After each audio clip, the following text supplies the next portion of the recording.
This morning, we're on our way over to meet with Christine at Abacus, which is where all the sanitary ware is going to be coming from.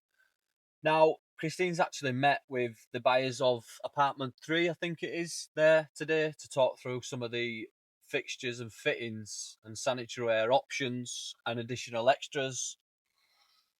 Now, what I think's really cool is that I don't know of any development where you can meet an interior designer at a showroom and talk through your fixtures and fittings. And Christine does this for all the buyers. And it's not just a meeting about all of your fixtures and fittings. It's an individual meeting about your sanitary ware. It's an individual meeting about your carpets. And it's an individual meeting about your tile choices and so on and so on and so on. And she does that for all the buyers. And there's 9 apartments. Now, what I'm really keen to know is why Abacus, and understand the process and procedure that Christine goes through to deliver this service.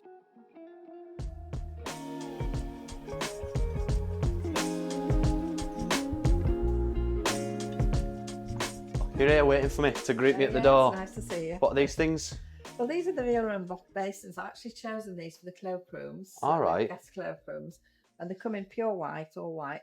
One of our buyers has chosen the green. Another of my buyers has chosen it with the black surround. Bobby dazzles them out there. And then, of course, you can choose the cabinet colour that goes below it. So each cloakroom will look different. Yeah. Just gives it just kind of quite a nice. And also the brassware, they'll have a choice of about 6 colours of brassware. So here it's shown with like a black waist, but you might have chrome or bronze. Change it. 6 choices. Yeah. So we've got and whatever they choose, we'd do everything. So the taps, the valves, the shower heads, everything would match. Yeah. And said just for demo here, they're just on a black stand with a black thing, but ours will be on a Staron worktop. Right. Again, I think there's I'd have to look in the case, 60, 70 colours of Staron to choose from. You're giving us too much choice, Christine. And then there's absolutely loads of colours for the cabinets. Right. And I wasn't that keen on the cabinet shape. I don't like the ones that look too boxy, so I've designed one that's softer profile, rounded corners. Yeah. And it's 2 drawers, but with 1 drawer front. So it's easy for cleaning and maids, but good storage underneath as well. Yeah. Well, I mean, you've thought about it all. I can't believe we're 6 months on and we're now looking at bathrooms. Obviously, I've been looking at this. You already know what these are looking like. But it's a fairly big showroom in it, so we're going to have a walk around and talk about some of the bits and bobs. Yeah. 2 floors. Yeah. Brilliant. Let's go for it.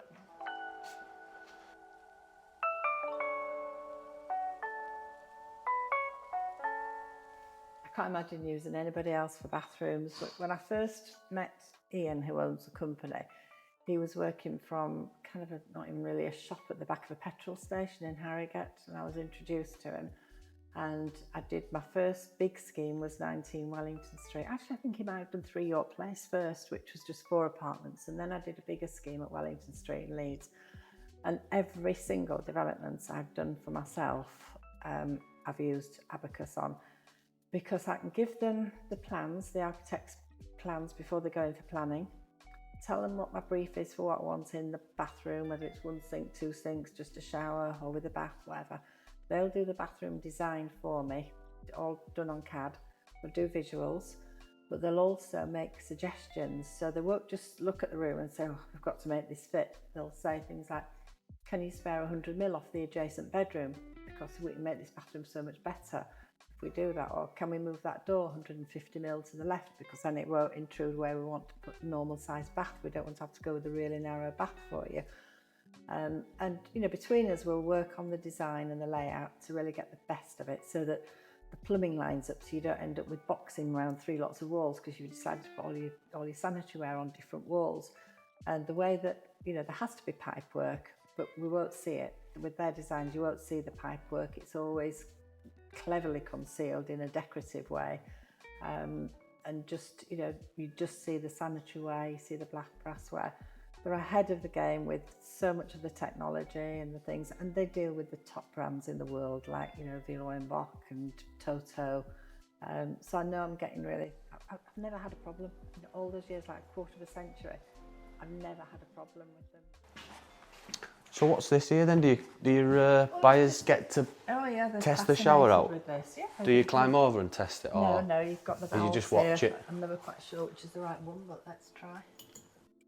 if you spoke to buyers who've gone through this process already, they'd probably be better equipped than I am to tell you what they get out of it. Yeah. And I know from the sentiments of gratitude that people do appreciate it. And also, the buyers at residences at VAL d'Or typically might be and are people who've lived in a big house for a long time, and they've not needed to be changing kitchens and bathrooms, so they've not had enough interest to look at what's in the market. It's not been part, on their radar.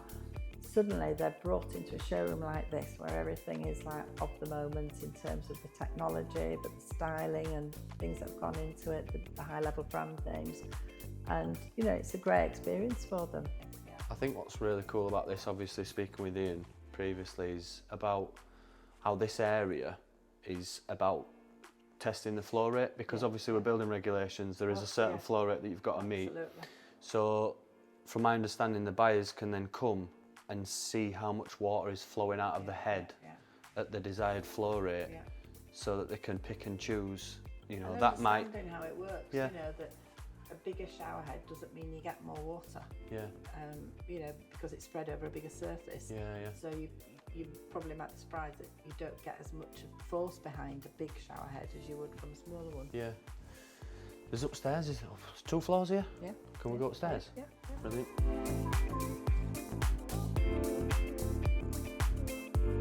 But whatever colour they choose, whether this is the anthracite, which I have used recently on a job, it looked lovely.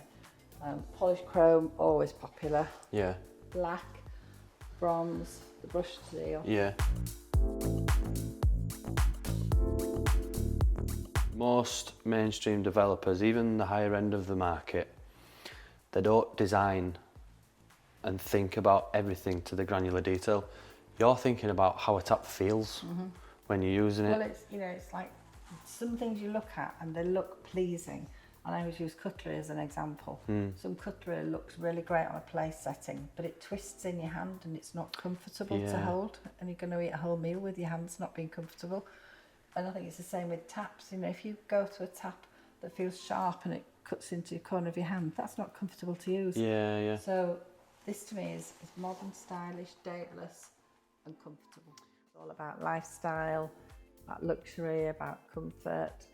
And just the things that you've aspired to and that you deserve and that you've worked hard for. They're big investments, so don't get it wrong. And if I can help somebody, and I would say, if somebody said, I was thinking of having this and this, if I thought that isn't going to work, I would always say, well, just think about in terms of practicality perhaps, or longevity of something. Really, I'll guide them rather than make decisions for them, but just showing them what the options are. I say, these are nice toilets. Can they get these toilets? Yeah, the buyers have got an option to upgrade to electric toilets. There's different models, lots of different facilities. Warm the seat before you sit on it. A warmer seat before you sit. You can have a toilet with a warm bum bum. Yeah, and they've got jets that positioned at particular angles, the kind of optimum angle to clean you. So it's kind of a bidet and a toilet all in one, and it's just a nice, comfortable situation to be in. It sounds like it. Can we test these out like you do at shower?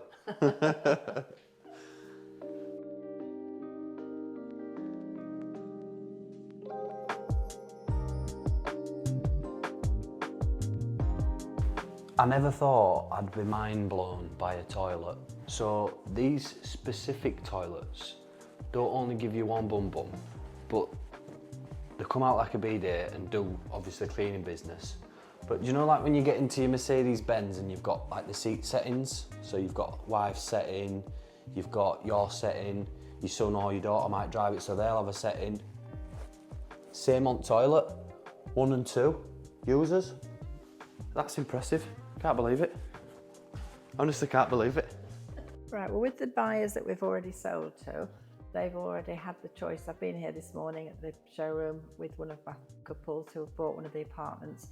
They've decided they don't want a bath in their apartment, so in their master ensuite, they're having a double sink, big shower, which was having a big shower anyway, some extra cabinetry put in, but they've come to see the products that have been chosen, see if they wanted to change anything. They didn't think they wanted an electric toilet, now they're thinking they might do. It's confirmed to them that they want to go with polished chrome for their brassware, but they could have had brass, bronze, black, anthracite, brushed steel. So they've got choices, and whatever choice they make, obviously we'd make everything match, from the heated towel rail to the valves and so on. They've seen the vortex toilets that we're putting in as standard. They've looked at the electric toilets. They're not having a bath, so they're obviously not upgrading to an air bath, but that would have been an opportunity or an option that they had. It's a fabulous surface for the bathrooms. Similar in properties, I suppose, to something like a granite worktop would be. Yeah. A huge choice of colours. I mean, hundreds of colour choices in it. Some plain like this, some speckled. And then we're using under-mounted basins, wall-mounted taps, which work the same way as the other ones I showed you. You know, so you've got hot, cold, on and off. And then in some cases we've got double basins like this. So you've got so I'm going to say, so there's going to be his and hers. Yeah. And then we've got heated towel rails like this style that we're using. Right. In whatever colour that the buyers have chosen. So, you know, if they've chosen polished chrome, everything, the waist, the taps, towel rail, everything will match. Yeah. I mean, they're lovely, them. They're really nice. I do love the under-mounted sink. Yeah. Easy to clean. Easy to clean. See, I beat you to it. Easy to clean. Easy to clean. Simple, nice, clear lines. You know, I mean, a buyer I was here with this morning, they were explaining to them how the taping, where they've got the waterproof board that goes behind the tiles, the taping is flexible in a way that, you know, you can put as much silicone as you want in, but if you get movement, that will split from the tile it's fastened to. But with the taping, you've absolutely, you know, totally waterproofed the room. It's not going to cause any problem to a room below. If somebody left a bath running and it overflowed, it's not going to penetrate downstairs and spoil the flat below or the room below or whatever's below.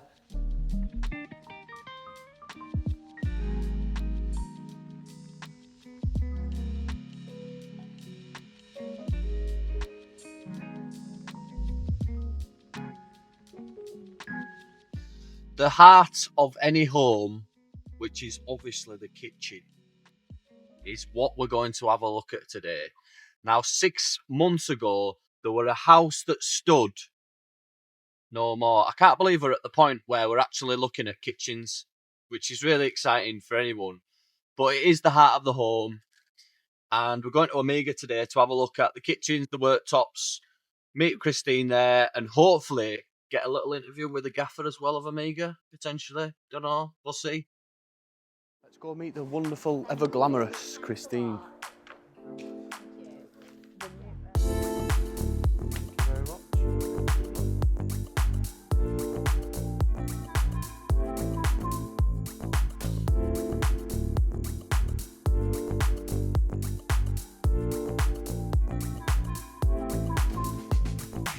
Yeah, so we were set up as a business in '96 by our chairman, Sir Bob Murray, and Francis Calvin and Newton Winfield.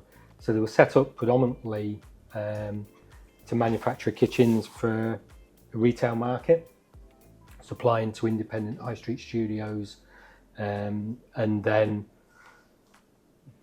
basically as they went on, that was very successful. They ended up sort of looking at the contracts division and setting up a small contracts division, which I started in 2004. You know, when we started, there was only 2 designers, or 3 designers. I was one of them, a sales manager and a manager, and that was it. And so I've seen a lot of progression with Amiga in the contracts division and as a business. So, yeah, I think in any development or renovation, kitchen is you don't cut corners on kitchen at all. No. It's the heart of the home, innit? Of course it is, and you know, I mean, the one that came out of VAL d'Or, just saying to her down there, had it made bespoke, but it was in since 1993, and the drawers still worked properly. It was, you know, it was a good kitchen. It was done bespoke, but it worked.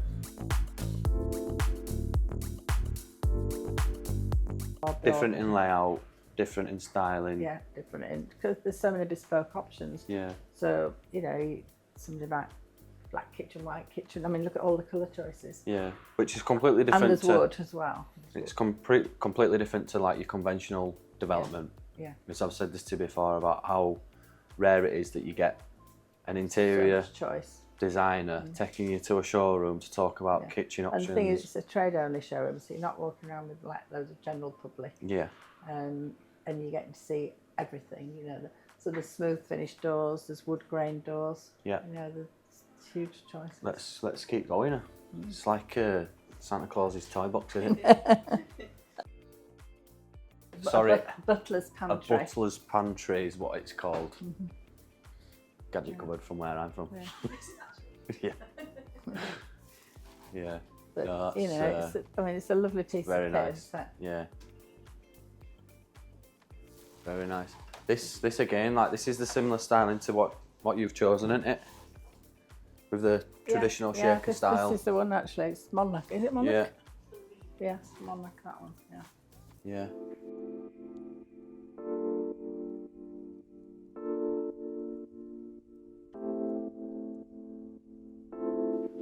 Oh wow, it goes on and on and on. There's downstairs as well. Right. Oh, exciting. This is very nice. Very nice. Yeah. Look at this. Is that hot tap?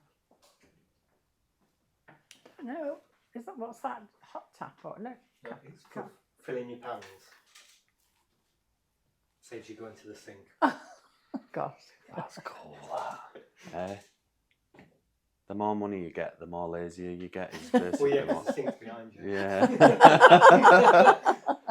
Yeah. Turning round. But at least you know what I mean. You don't have to take a full pan of water. I think it's it's quite I suppose a high-end development, and you're sort of getting more personally involved, which a lot of the companies that we deal with, regional house builders, because of how they're structured, they can't offer that service. It's not really viable for them for the volumes that they do. So we tend to have more engagement with the developer, the sales team, and do a lot of training with them, and then the sales team sort of sell the product, whereas obviously we're having more of an interaction with you and your end users as to what they're offering, and I suppose the value of the properties and what the experience you're giving them, obviously, which is why you're bringing people in and we're having conversations and dealing with the end user. So there's a bit more involvement in that because of the customer expectations. Yeah. Clip on, clip off, drawer front, easy to clean. Yeah. Also, the adjustments are on the inside, so the competition have them on the outside. So when you get into a corner unit, you need Can't to get it out, take things out rather than adjusting the drawer front. These just clip on, clip off. Locked in place. So it's a lot easier for customers. Clip on, clip off hinges. Easy to clean. Soft close as a standard.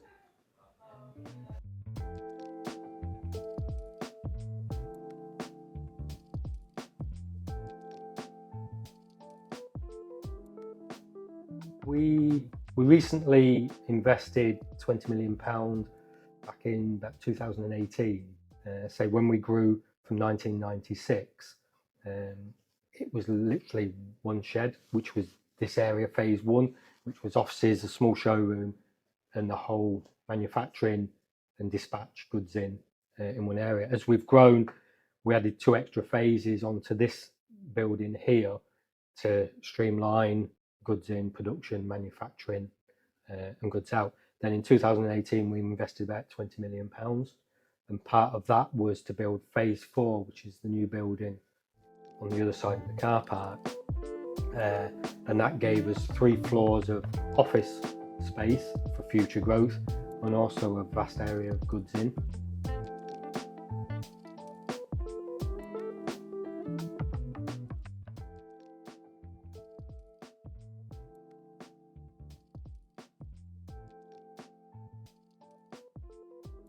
You know, I've seen the growth and how the showrooms have changed and the offerings changed. The fact that it's British made, that it's local, but I think as much as anything, the fact that they can design it for us. So we don't do the kitchen design, we design, I would design the layout of the apartment, and then I'd say to Gary, that's the flat. And in fact, 2 of our flats, we've changed the layout further to your recommendations, which were number 2 and number 6, where we had the utility room opening from the kitchen. That Gary pointed out that if it opened from the hall, the utility room, we could get more kitchen units in and we got a better flow to the units. That was quite early days, that, do you remember? It was, yeah. So, you know, I'm always kind of open to, that's a good idea, let's do that. And that, at that stage, it's like it's a pencil drawing, and you know, we're not knocking walls down. So now the utility room opens from the hall rather than from within the kitchen. We've got a much nicer run of units. So we would give the apartment layout to the design team to do as a design for the kitchen. They'd know exactly what we want in it, not particularly brands, but you know, we'd say, right, we want a tall fridge, a tall freezer, we don't want a 70-30 or a 50-50, want a dishwasher, want a wine cooler, you know, so we'd list the products that we want including, so they'd know in terms of size. Don't want slimline dishwashers, want full size dishwashers, that sort of thing. And then when we get the design back, you know, as Gary said earlier, the next stage is choosing what the product is going to be, the doors, the colour schemes, that sort of thing. But the design bit's really, really important, that we're relying on professionals, not doing the kitchen design ourselves. Just as I'd never do a bathroom design, that, you know, you need a professional to do that who's specialising in it.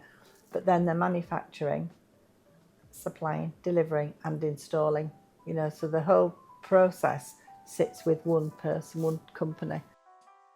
Quality over quantity. That's the summary I'm going to give after my 2 showroom visits. What I particularly like about Abacus is how attentive they are in showing the construction methods that they're using to put these bathrooms together. Now obviously the vast product range that are on shelf speaks for itself, but it's the level of detail that they're going into to show how everything works and how it's all put together to really give you that peace of mind that what you're getting is a quality product.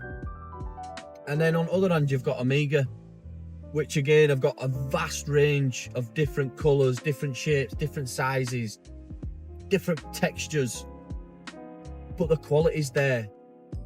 And that's a running theme that's been driven into this project from the start, and bringing all that together and tying it all together is Christine.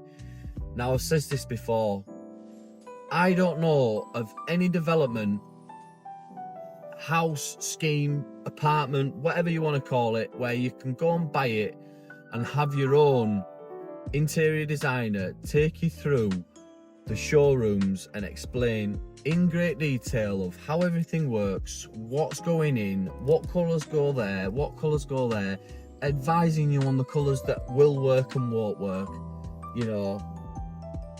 And Christine's there at the heart of it, designing all these individual spaces for individual buyers at such a high level, and it's fascinating to watch. It really is. So I've not been to site in a very long time, and I'm really looking forward to seeing how progress has got on. So I'm going to head down there and see how everything's been getting on while we've been shopping around looking for bathrooms and kitchens. I've been on this journey now with Christine and the Torsion Homes team for 10 months, and to think that in that short space of time they've managed to knock down the old VAL d'Or building, dig down 5 metres, and in its place, rising out of the ground, is what will be the new residences at VAL d'Or. A very important point worth making is how it's a collective of people coming together to bring this vision to life, and every person plays a key role in bringing this vision to life. A vision that was born 10 plus years ago by one individual with a passion for architecture and design and a burning desire to create something that's unmatched in Leeds. You have to stop to realise and give credit where credit's due of just how brazen you have to be to demolish such an iconic building that's stood for so long and put something in its place that you believe is far better than what was there before. Christine's done that without question and full confidence in the end result. And Torsion Homes is the instrument that Christine's chosen to deliver on this project. Now, traditionally speaking, builders and engineers, interior designers and architects don't always see eye to eye. Builders and engineers build for longevity and structure. Interior designers design on aesthetics, comfort and practicality. And architects, well, they're just in a league of their own, so we'll not get into that. But what I've witnessed on this site is full unity on one idea, and not one single person is willing to compromise on quality or design. So there you have it, just about up to first floor. I think it's amazing to see such a iconic building be demolished to make way for what will be another iconic building. Some real progress has been made. I can't believe we're now at the first floor. Now, what I really am looking forward to is walking through the actual space. Now, I couldn't really do it at the moment because the trad deck's in the way, and it was a very busy site, so I don't want to get in anyone's way. But being able to see it from a bird's eye view gives you some real perspective of the scale of the site. So, I'm told that we are on track, and they're scheduled to finish Christmas of next year. So, this time next year, we could be sat in the penthouse, maybe sipping some Yorkshire tea. You know what I mean? Maybe even pop some champagne. Looking forward to that. So, I think it's about time we got some perspective on what it's like to actually buy one of these apartments. Now, I'm on my way over to have a meeting with Christine herself, Rowan from Monroe Estate Agents, and Peter and Caroline, who have actually bought one of the apartments. So they're going to give us some understanding of what it's been like from a starting point, and they've benefited from 100% of the options. So I'm looking forward to catching up with them and seeing how they found it.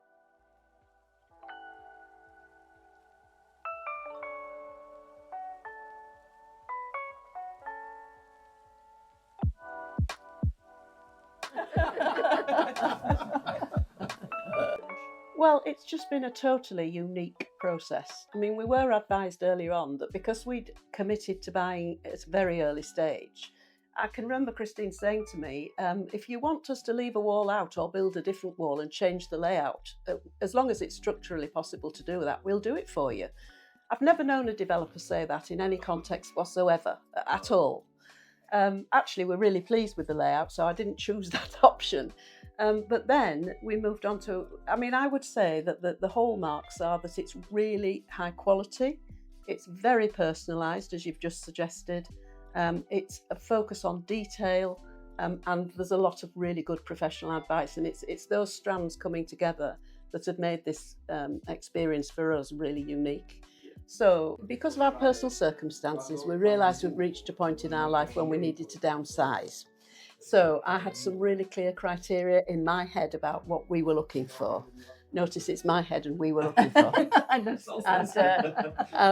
And we obviously gave those details to a number of estate agents, and they kept sending us things that were nothing to do with the criteria at all.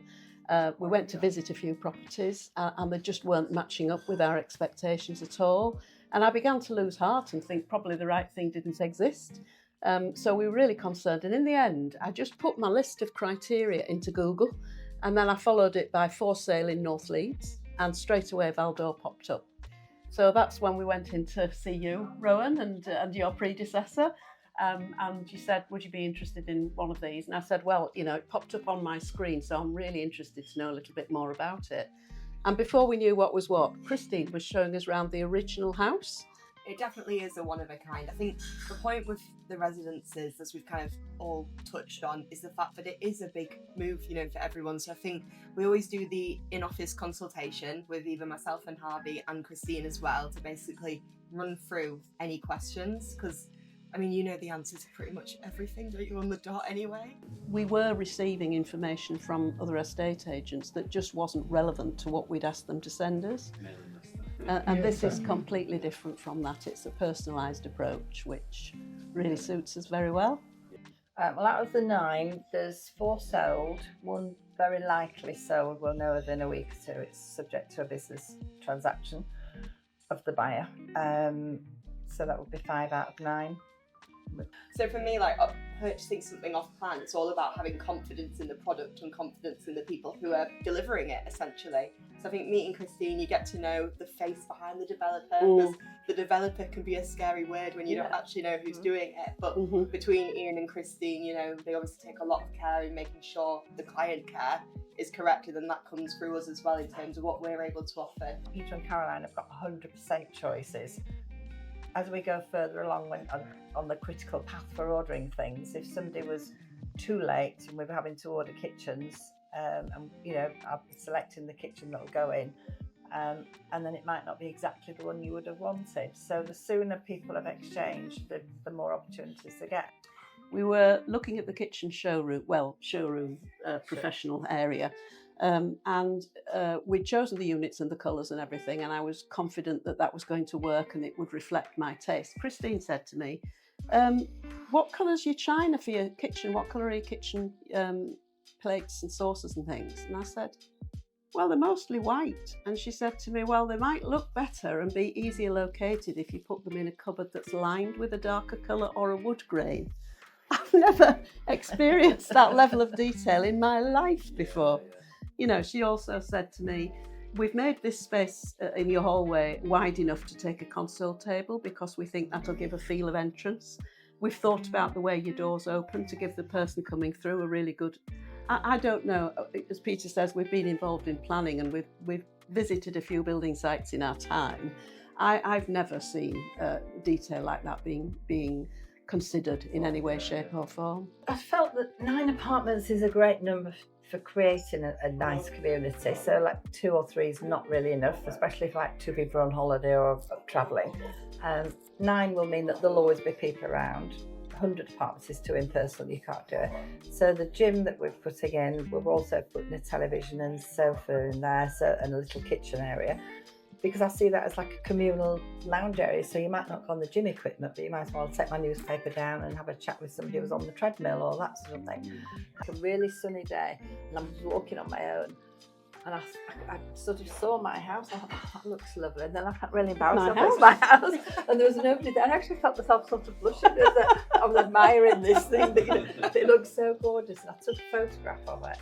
And I gave it to David, the architect, and he superimposed the new one into the same landscape. And we used it as part of our planning statement because the similarity. Yes. If you squinted, you will look at the same photograph. I mean, I actually think that would be a point really well worth making, the similarity between the 2 architectural styles, because there's been an Art Deco style house on that site for as long as I can remember being in this area. And a lot of people used it as a landmark and really were aware. And the fact that you then have developed a very similar piece of architectural style, which is very attractive actually. I think that link between the 2 is worth making, that you haven't demolished a landmark, you've actually made a new one. Well, the planner did say when I did the pre-application, he said it's a landmark house and we want a landmark replacement.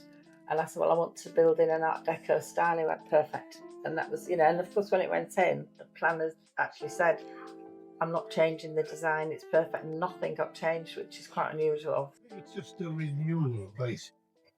We're not plating of what there was before into the modern 21st century, into the modern amenities.